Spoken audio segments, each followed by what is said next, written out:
real world. Their historical investigations have a great deal to teach us about how and why real societies fail or thrive, and they have both become familiar voices in the news, public intellectuals trying to help us all make sense of a tumultuous world. I hope this award and last week's Science Nobels can serve to remind the nation and the world of why advanced research deserves our sustained and enthusiastic collective support.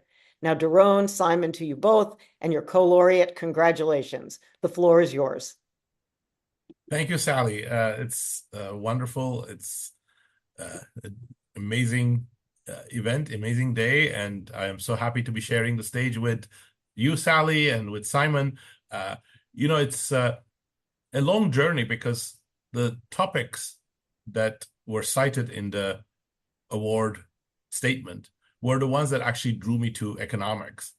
Little did I know that that's not what economics was focused on at the time.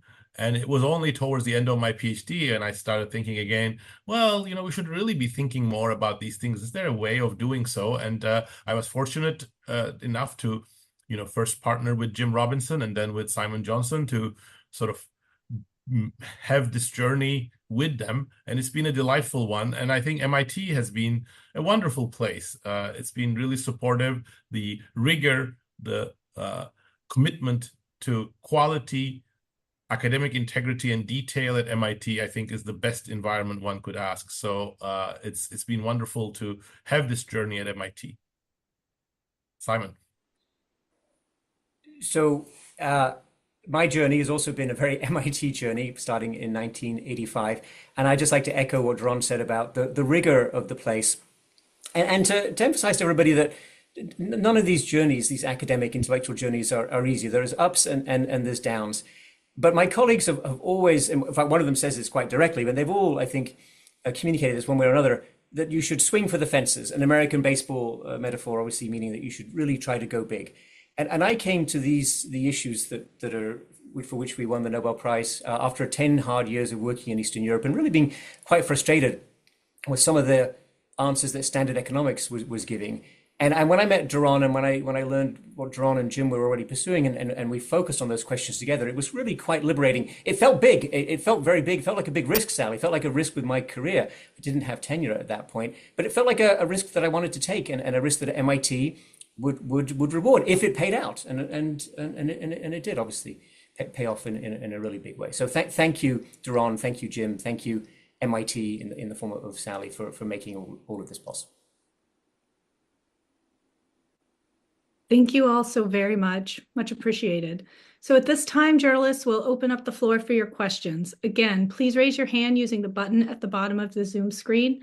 When I open your line, please restate your name and outlet before asking your question.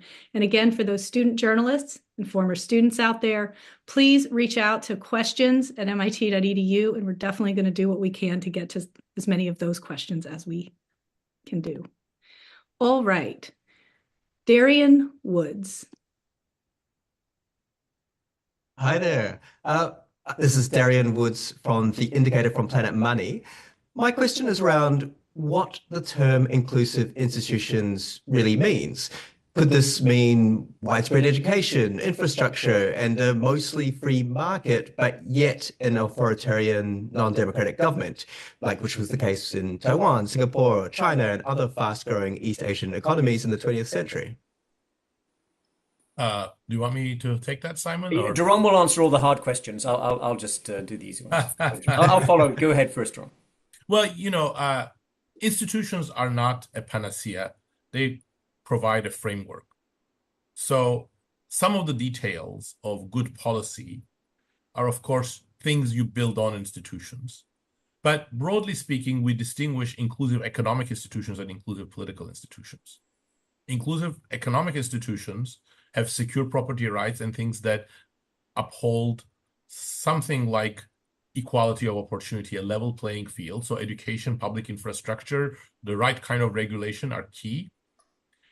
But we also emphasize that political inclusion, meaning a framework in which people have voice, power is equally distributed and not monopolized by one group, one person, one party, are key, and political and economic institutions are synergistic. It's very difficult to maintain economic inclusion when you are ruled by the iron fist of an autocrat. And that's the sense in which we also find in some of the work that, for example, I did with Jim Robinson, Suresh Naidu, and Pascual Restrepo, that democracy directly itself contributes to economic growth, not easily, not right away. It takes a couple of years, and it's a difficult business to make democracy work. But generally, countries that democratize grow faster, and they grow the more right way, meaning they grow in a way that's more equal, invest more in education and health. So both political and economic inclusion matter, and they are synergistic. So I would just add, Darian, I got a phone call from China this morning, from Beijing, a journalist from Beijing, who said, "What's your advice for the Chinese economy?" And my first thought was, okay, what can I say that A, she might be able to use, and C, won't get her into trouble?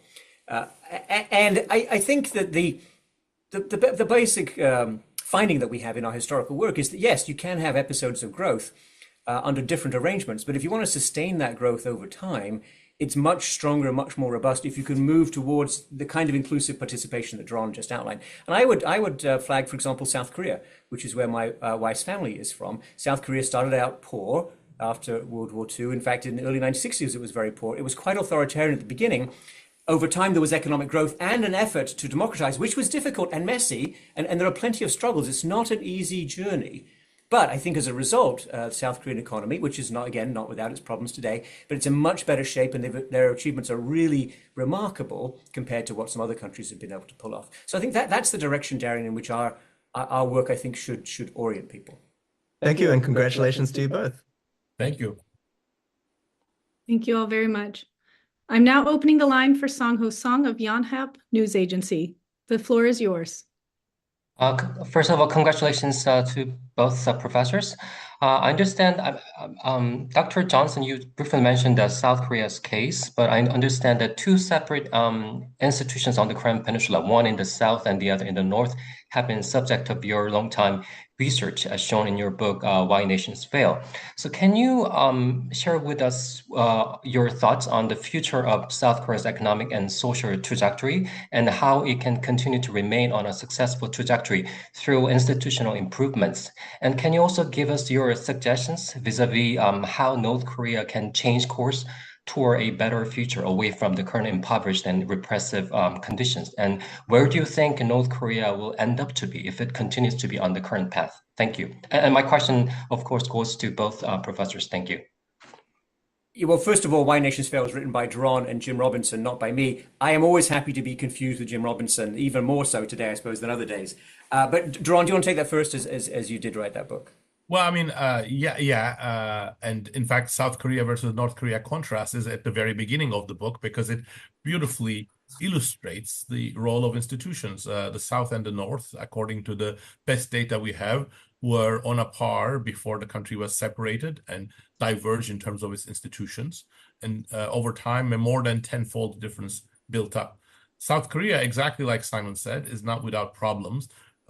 Democratization was very difficult, but the evidence that, for example, we have in our Democracy and Growth paper shows South Korean economy picked up speed after democratization and did so in a more healthy way. But right now, South Korea is still dominated by large corporations, which brings some benefits and some costs. And South Korea is dealing with one of the most rapidly aging populations. It has done reasonably well in that context by using a combination of technologies and other adjustments. But it is a very difficult transition. China will undergo it as well. But a country that's aging so rapidly is going to face many new challenges, and openness to new ideas, new technologies is going to be very important. In the case of South Korea, doing so via a competitive pressure is going to be more important as well. And I don't hold very great hope for North Korea. Its system is cemented, at least for now. And the advice to North Korea, well, who is the advice going to go to? I think one of the emphasis of our work has been, look, institutions are bad because they serve certain people's interests. They are bad often for society, but quite lucrative for the people who control the institutions. And North Korea is, again, a case in point. I don't think it is very fruitful to give advice to the North Korean elite, and the North Korean people are under great oppression right now, but I think that system is facing more and more difficulties, and one day, hopefully, it will unite with South Korea under a more democratic system. Yeah, I would just add, I attended a conference in Seoul on managing the economic transition and political transition, presumably, in North Korea away from communism. It was a good conference, great discussion, lots of substance. It was 30 years ago, 3-0. So I think, as Daron said, this collapse of the Soviet Empire had some knock-on effects. The reforms in China were consequential, and that also affected other countries. But North Korea retreated into its shell and has created a system that obviously favors a very few people, and a lot of people in North Korea have suffered over many years. And these few people are heavily armed, and they've acquired or built for themselves a lot of nuclear weapon capacity and also some rocket launch capacity that's not insignificant. This is extremely dangerous. And just because better, stronger institutions give you more inclusive growth and allow more people to climb out of poverty does not mean that all leaderships want to embrace such institutions. On the contrary, many leaderships around the world have gone in another direction in recent years. So there are many things to worry about in the North Korean situation. Thank you. Thank you very much. Our next question comes from Jeff Keating, I believe GBH Radio News. Let us know. Jeff, your line's open. Yes, Jeff Keating, GBH, here in Boston for radio. Congratulations to you both. Can you please just describe the moment when you first heard the news? I got a text from Kimberly. The Swedish, the Academy assures me they're trying to reach me early this morning. And I guess I have no record of that on my phone, but so I heard from my social network, which feels not inappropriate actually for 2024. Well, I'm in Athens right now, and I was on the balcony of my hotel room. Thank you. I'm pleased to take one from the website. Alex Tang, editor-in-chief of The Tech. Congratulations to you both. From an educational and mentorship perspective, I would like to ask how each of you approaches teaching this thorough approach to political economy to the undergraduate or the graduate student. How do you balance the study of history with an analysis of an ever-changing and turbulent present? Fantastic question from our MIT student. I'll take that first because I teach most of the MBAs. Daron and I did a course for undergraduates last year. That was a lot of fun, but mostly I've taught MBAs, and MBAs are fantastic students. I think some of them are here, but I think they'll agree that they're always about, okay, how do I use this? Why is that useful knowledge? Show me what this means. So that's where I get pushed, Kimberly, and Alex. That's where I get pushed all the time by my classrooms, and I'd like to thank all of my many thousands, it turns out, of MIT students for pushing me in that direction, because it really helps sharpen the way you communicate these ideas and also the way that you think about it. Sometimes people say research and teaching can be disassociated, including in business schools. That's not been my experience at all at MIT. For me, they're very deeply intertwined, although I do not show regression results to my MBAs. I'll be quite candid about that. I've got to find other ways to communicate the big ideas. Well, that's a fantastic question, and it's still work in progress. I go back and forth how to sort of balance different aspects of the work. But the part that I find very uplifting is posing the questions. I think the questions about long-term economic growth, the vast gap that exists between rich and poor nations, how the world has diverged and has failed to share prosperity. I think those are such major questions that it brings people in, undergraduates and graduates alike. So just to put a point on that, the United States is about 335 million people. I think by far the most innovative society in the history of humankind. Plenty of problems, don't get me wrong.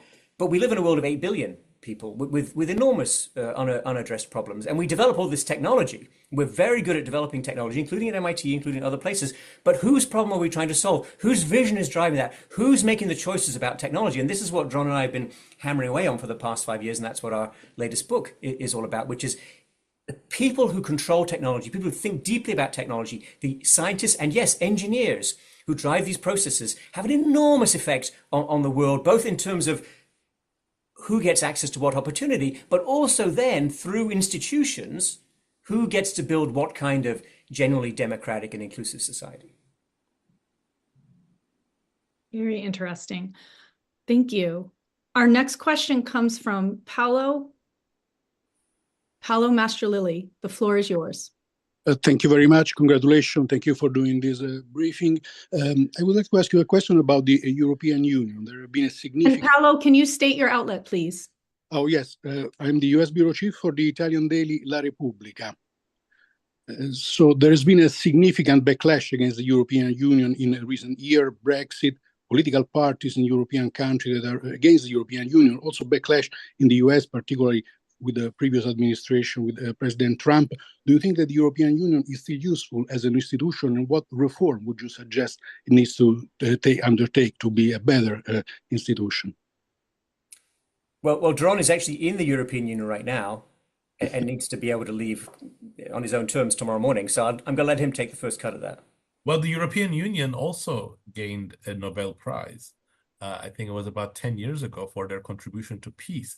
And it is true. I think the European Union is an amazingly successful project. It was started as a way of easing tensions that people thought were inevitable, just like those that led to World War I and World War II. But more broadly, it is an effort to build supranational institutions, because many of the problems we encountered, and that was obvious after World War II, are global in nature. Domestic institutions are all good and well, but we need also supranational global institutions. And it's difficult business to build institutions. I mentioned democracy. Democracy is going through a very, very tough stretch. The support for democracy is at an all-time low across the industrialized world, despite the fact that I think democracy is still essential and does quite well in general. So I don't find it surprising that the project of European Union is difficult and mistakes are always made. But today, I think we need the European Union even more than ever, because we need different approaches to technology, different approaches to globalization, and different regulatory instincts. And we need a multipolar world. I think for all of these reasons, I still believe the European project is relevant and essential. But of course, it's not going to be one size fits all. I don't find it surprising that some people are going to want out of the European Union. And that is an ongoing challenge that European politicians will have to navigate. So what I would say, what I would add to that, Paolo, is while we shouldn't excessively obsess about the impact of Europe and Europeans on world history, surely the biggest change to the state of the world over the past 70 or 80 years is that Europeans, West Europeans, no longer fight each other. If you read about World War I, and I read extensively because I think that was the beginning of a very, very difficult century, a lot of creative impulses, a lot of building of peaceful societies got diverted into an incredible confrontation with the development of technology, including chemical weapons, including ways of delivering high explosives to people at great distances and so on, that we're still living with. And the fact that the European Union exists today and grew out of that, essentially stopped, the France and Germany agreed not to fight and other people joined them in that. I think it's a huge accomplishment and we shouldn't lose track of that and we shouldn't forget it. And as Russia presses very hard on a European country, which is Ukraine, that's not a member of the European Union, we and particularly Europeans need to focus on that and understand that the extent and the importance of that challenge. So I'm a big fan of the European Union, what it's accomplished. At the same time, Paolo, we run at MIT for our executive MBAs a simulation every year. In fact, we're about to run the next one on the next phase of the euro area crisis. I understand the euro area and the European Union are separate, but you also know how they're overlapping.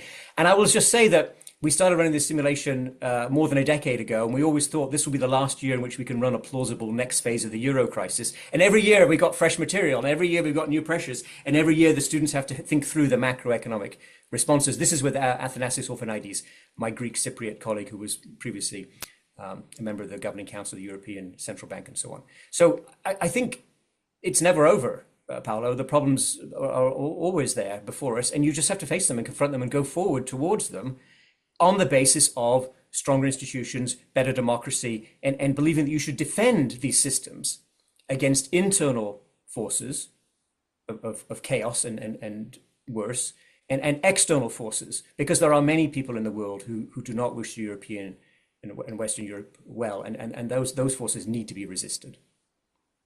I always love going to school, taking class with the laureates here. So we're in our last 10 minutes or so. I'm going to try to take a couple more from the chat.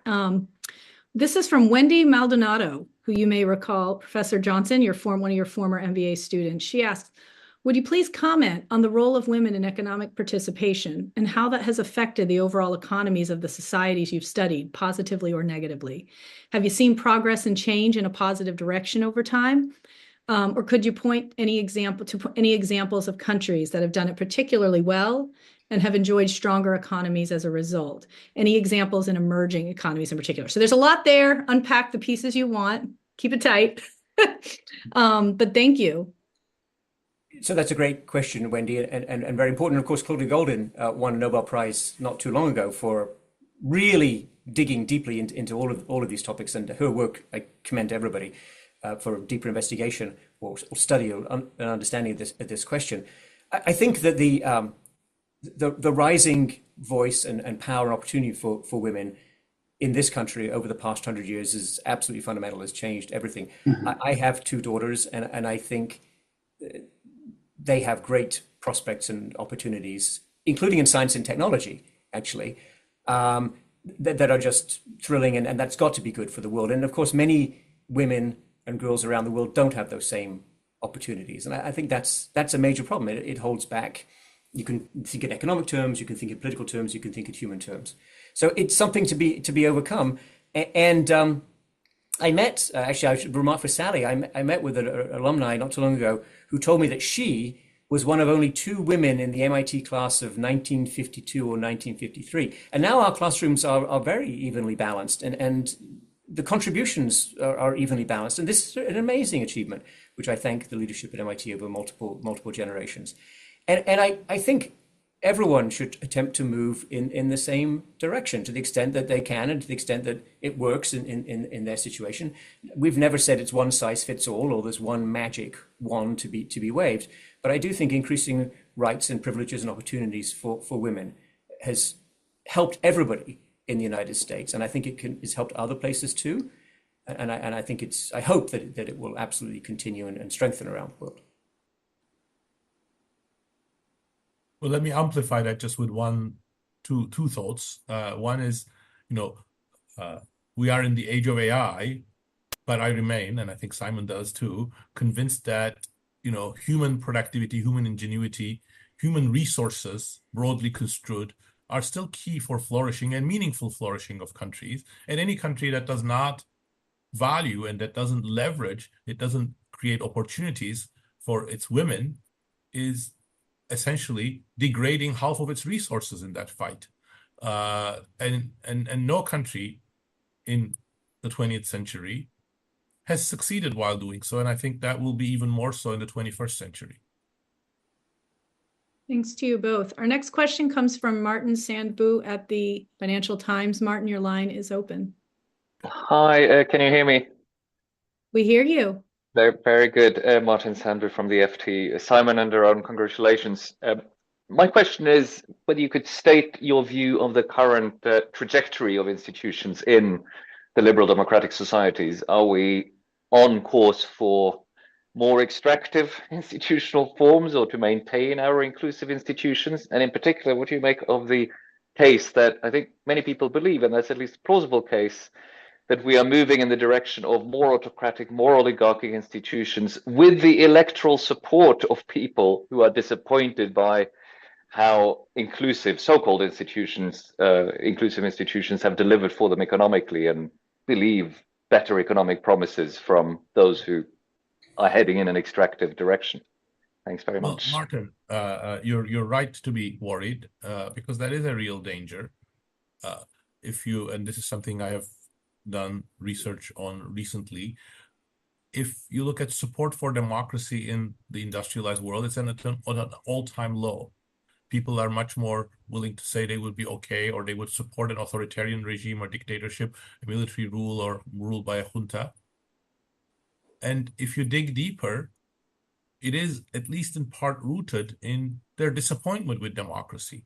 Democracy hasn't realized its promise of voice for all and shared prosperity for all. And we find that democracies perform better, they get more support when they deliver on their promises, such as clean governance without corruption, more shared prosperity, better public services, and so on. And there are many other dimensions of democracy's failure. But despite all of that, democracies still have done better than dictatorships. So it's not that there is a better alternative out there, but it is very important that democratic institutions renew their social contract with the people. And by the people, I mean a broad constituency, not just a few selected groups, but the working class especially. And I think that is going to be key for a renewal of democracy. It will take time. It will be particularly difficult in the age of polarization, in the age of social media, which really poisons much of our discussions and political discourse. But I am still not optimistic in the sense that it will happen by itself. It will happen automatically, but I'm hopeful. Democratic institutions have shown great resilience and great ingenuity, and so have people. And that combination, I think, if it can free itself from the worst sins of our current epoch, in particular polarization, demonization of the rest, and the impoverished spaces, communication spaces of social media, I think there's a lot of potential there. So I would add, Martin, first of all, thanks for your columns that you write on this topic. Really very helpful, and I commend them to everybody here and more broadly. I think that you're, of course, right, that the pressures over the past 40 plus years from automation, globalization, the decline of trade unions, they've really undermined the middle and pressed a lot of people down from that middle to the lower end of the labor market. Our colleague David Otto, with whom Daron and I run a research group at MIT, has a very famous graph that shows earnings for people with a lot of education have gone up since the 1960s in real terms, but not for people in the middle, and people with less education or didn't go to college in real terms may actually be earning less than they did in the 1960s. That's extremely disappointing, and that's a failure to deliver. And I think all societies are naturally held to account for that, and that includes this democracy. But it is incredibly important to emphasize, Martin, the choices that we make now about both the development of new technology, artificial intelligence, that's one of the things that Daron and I wrote about in our latest book, but also the rules of the game in electoral democracy. You know, if you don't like the composition of the US Supreme Court in the United States, there are many ways to work to change that within the rules. They may be difficult ways, it may be a heavy lift, but there is ways to change it. But rejecting the result of a free and fair election, refusing to acknowledge that result, or encouraging people to attack Congress when it's a process of formally validating that vote, that's not acceptable. Those are choices made by prominent people, by important people. Those moves, that kinds of actions can absolutely undermine, destroy any democracy. We've seen that many times around the world. It takes a long time to build strong institutions. It doesn't take long to overthrow them if you really put your mind to it. So once again, the US, a wonderful country, a country I'm proud to have joined, and I'm very happy to be an American citizen. I worked long and hard to become an American citizen. Thank you, MIT, for that as well. You know, we've had a bumpy ride on democracy, and what happens next in the November election is extremely consequential for whether we can sustain our better, stronger institutions and have more shared prosperity going forward. So I think our next question from a visiting fellow at Sloan helps us get to how we get more people to listen to y'all and hear this. Sarah bin Mahfouz, visiting fellow at Sloan, asks, what a wonderful opportunity to join you for this. Congrats. She's a visiting fellow. Given the current state of the global economy, what areas of economic research do you think are most crucial for the next generation of economists to explore? And how do you bridge the gap between research and policy implementation? Do I get started, Simon? Do you want to go? Yeah, go ahead, Ron. Well, I mean, I think there are a number of challenges the whole world is facing right now. I believe we know some things about those, but much more is needed. AI, how the workforce will adjust to it, how the future of work will adjust to it, inequality, an aging population, which is, the world has never aged as it has done now, and how we're going to work with that, climate change, but also more sort of usual problems that we've been struggling with, around the world, the Middle East, Africa, still there are such divisions and such insecurity that building anything approaching a vibrant economy is completely impossible for hundreds of millions of people. So some way of bringing peace around the world and building more stronger institutions from the ashes of the very difficult times that many different parts of the world have, I think that's going to be a continuing challenge. My bumper sticker, Sarah, for this whole 25 years or more of work is more good jobs. Find ways to create more good jobs in your own community, around this country, other countries. Spread the prosperity that way. And as I have the undivided attention of the president of MIT here, I will say that, without risk of contradiction, that more effort into science and technology, more invention, more commercialization of that invention, and having the value of wanting to create better lives for people, both in terms of how the technology is used and the jobs that you create in that technology innovation process and in its deployment. That's what we've done really well. Okay, figuring it out, muddling through, no doubt, over the past 100+ years around MIT. When I was a grad student, by the way, the area around MIT, known as Kendall Square, was not in great shape. And it has really been transformed by a lot of technology investments. And that's fantastic. We need more of that. We need 100 of those. We need 1,000 of those. And it needs to be constructive to address the problems that Daron just identified for you. So who sets priorities? Who has the vision? Who makes the choices? If we don't do that at MIT, where else will people do it? And I think we do it at MIT, and we need to do more of it. And thank you, Sally, for your leadership, including on climate, pushing us all absolutely in this direction.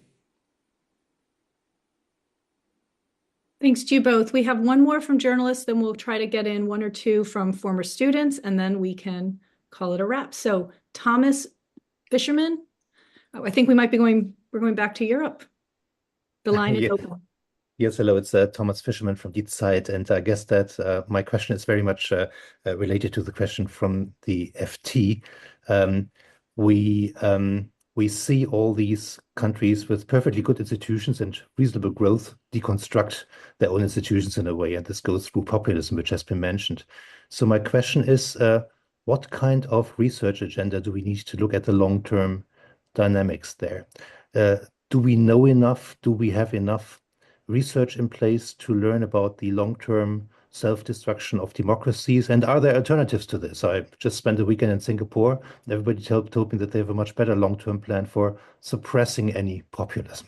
Yes. Thank you. Well, I think we have a lot of historical examples of long-term decline of institutions of very different types, including democracies. But of course, alternatives to democracy, that's very difficult to study with historical data or with empirical data, imagination and experimentation, and I think like the local level. But I also don't think the right word is suppressing populism.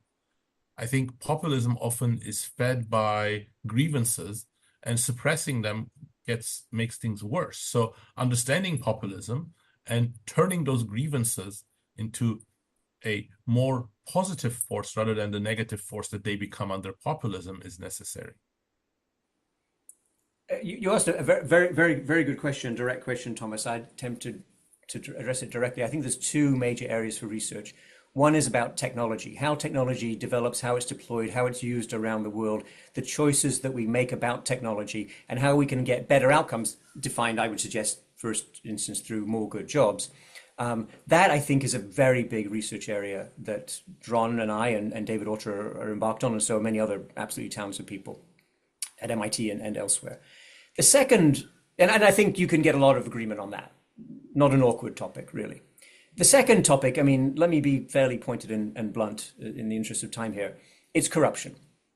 The corruption has two sides, the people who pay the bribes and the people who take the bribes. So there's a lot of hand-wringing in rich countries about corruption. There's a lot of criticism of other places and so on and so forth. And surely that is justified. And many of our rich societies have cleaned themselves up in terms of internal corruption. But who pays the bribes? Who's putting the money out there to get people to borrow more money, to get them to build infrastructure they don't need, to pad their bank accounts in whatever way? This is a scourge, and this undermines attempts to build resilient institutions, I would say, because it says to people, look, if you get power and hold power for a few years, you can become very rich and then live in XYZ country, tax haven, whatever. So I think these are the real problems that we need to confront, Thomas. And I think that anybody who wants to really dig into this and really confront and really answer the question, how do you control and eliminate and remove corruption? Which, by the way, Singapore did. And kudos to them for it, right? But not all authoritarian countries have managed to do that. In fact, most authoritarian countries, okay, I didn't just call Singapore authoritarian, be careful in how you quote me there. Many authoritarian countries have struggled with controlling corruption because it's just easy money and nobody stops you. And it's the rich countries, in many instances, that are paying for access to your raw materials, your natural resources, your oil, or very, very cheap labor. Great question. Thank you very much. And one, going back to a topic that came up a little earlier from the webcast from Mohammed Hassan Dejana, a Worcester Polytechnic Institute Fulbright Scholar.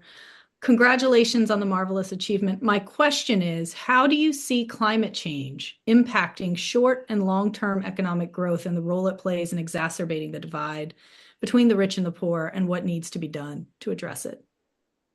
Well, climate change is exacerbating the divide, both between poor and rich nations and between poor and rich people within a nation, because they have different resources to deal and adapt to change. But climate change is also an opportunity.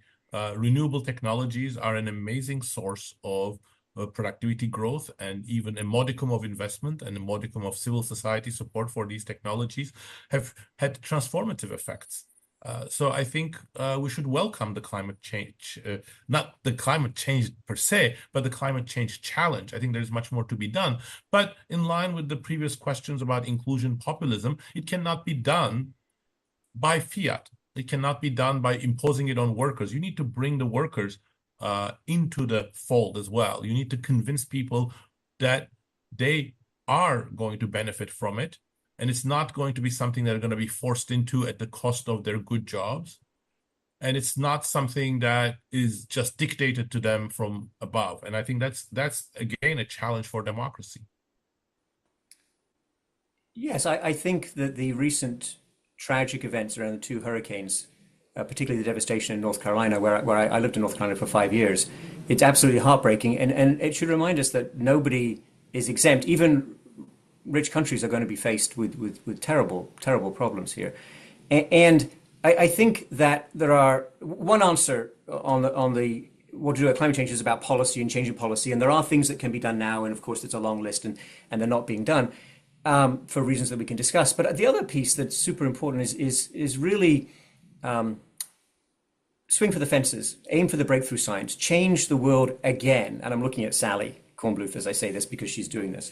I think that sometimes people say, well, that's the scientists and those are strange ideas and we don't know if they'll come to fruition. Well, no, actually, we've transformed the world many times with technology invented in and around major research universities in the United States. So now we need to do it again. Well, you know what? We've experienced, we have a track record. We know what it takes and we need to do more of it. And we need to make sure, as Daron is emphasizing, but I've known him consistently, it's got to be done in an inclusive manner. This is not about helping a few elites become billionaires. That's not the goal here. The goal is, well, I think as the question suggests, the goal is save the planet, help a lot of poor people, prevent the sea from rising in a way that will be catastrophic to millions of, if not tens and hundreds of millions of people.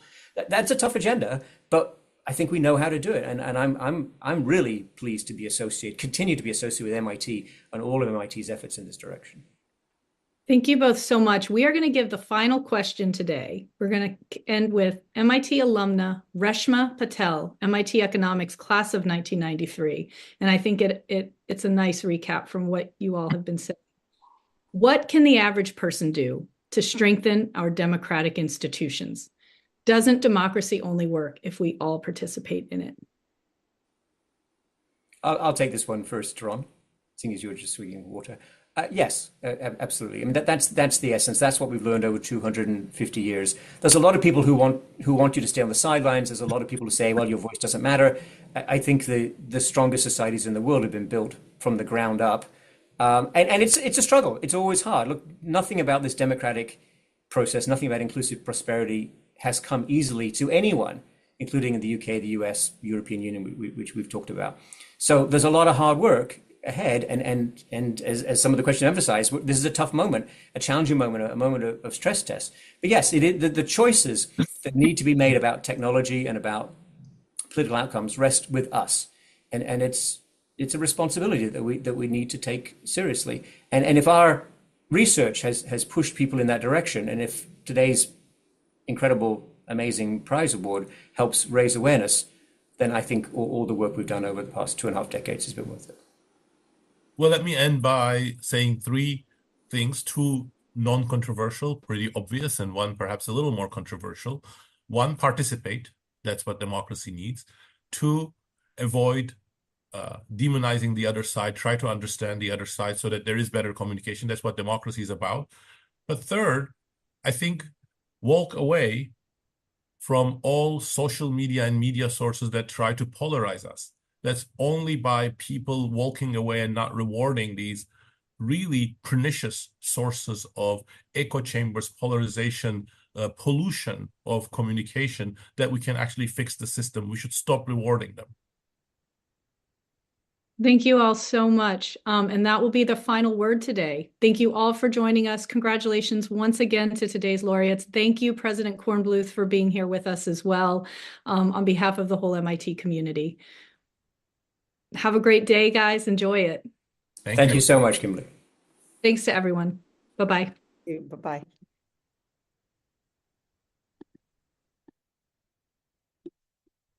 All right, the webcast is clear. Thank you.